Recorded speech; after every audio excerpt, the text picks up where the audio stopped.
Welcome back, everyone. I am so glad to enthusiastically recommend this brand new book. It's called A Concise Guide to the Life of Muhammad, Answering 30 Key Questions, and it's written by Professor Ayman Ibrahim.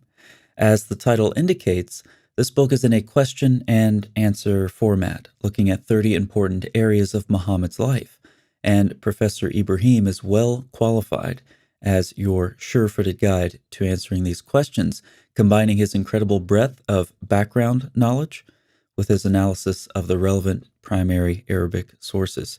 You need this book. There are a couple of links in the description box to help you out. In this video, I'd like to look at one of the fascinating questions the book asks, namely, what is significant about Muhammad's genealogy? Now, we all know the answer to this question.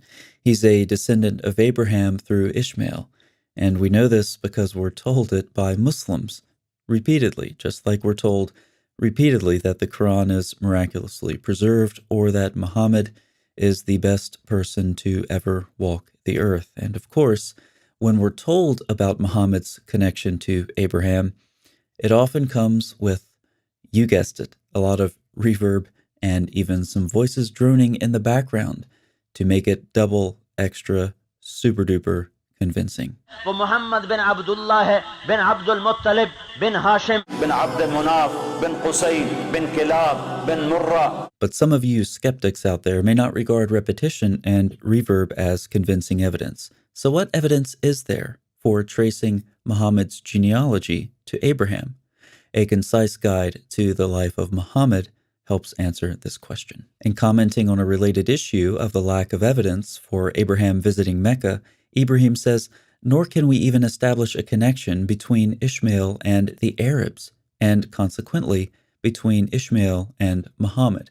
In fact, some classical Muslim authorities do not support Muhammad's lineage to Ishmael. What classical Muslim authorities is he referring to? Ibn Sa'd asserts that when Muhammad detailed his lineage, he stopped many generations before reaching Ishmael. Al-Masudi writes in two works that Muhammad forbade Muslims from tracing his lineage after Ma'ad, who was at least 9 generations distanced from Ishmael. He, referring to Al-Masudi, emphasizes that Muhammad commanded Muslims to trace his lineage only to Ma'ad, as genealogists are liars. Moreover, classical Sunni hadith expert and jurist al-Bayhaqi agrees with Ibn Sa'd and al-Masudi and writes that although some report that Muhammad was a descendant of Ishmael, this is false, as the lineage goes only to Adnan, the father of Ma'ad. Ironically, these Muslim scholars provide justification for modern scholars who have argued for the lateness and unreliability of Muhammad's supposed genealogical links. See, for example, Reuven Firestone. In discussing the way a story about Hagar was Islamicized for inclusion into the Hadith, he comments, the evidence for this insertion of the Islamic motif can be found in Arabic genealogies, which appear to connect the northern Arabs and the tribe of Muhammad to Hagar and Ishmael only in late, that is, Islamic texts. Pre-Islamic pagan Arab genealogies appear to have no awareness or concern for the connection, which probably evolved only after the Quran made a case for Abraham being the first Muslim. We even find Yasser Qadi attacking some sections of Muhammad's ancient genealogy, calling it nothing but folklore. So where do we get this information from? From Arabic folklore. And Arabic folklore has not been preserved that well. And if you look at some of the charts printed in the Muslim world, and we find them in our houses, you find a lineage of the Prophet all the way to Adam. You must have seen this. It's also online and whatnot, right? This chart is half fact, half myth, and half fiction. That doesn't make sense. One third, okay?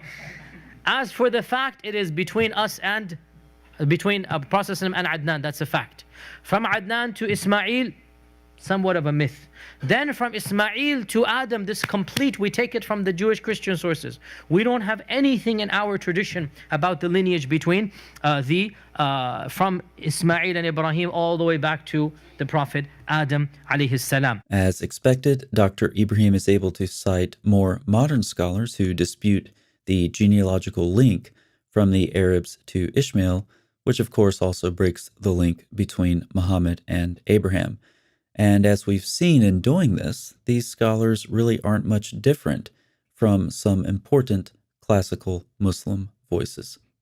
There is, however, a great deal of contrast between all of this and the popular Muslim narrative that we hear repeated today with reverb and voices droning in the background.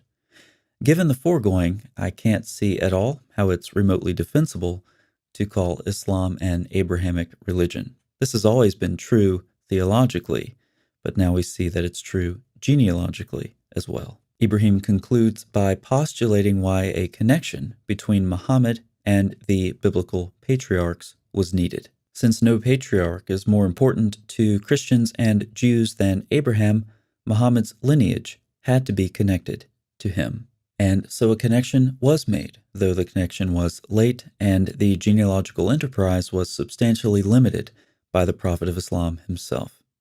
Ibrahim's book is accessible to readers with minimal background knowledge and packed with information.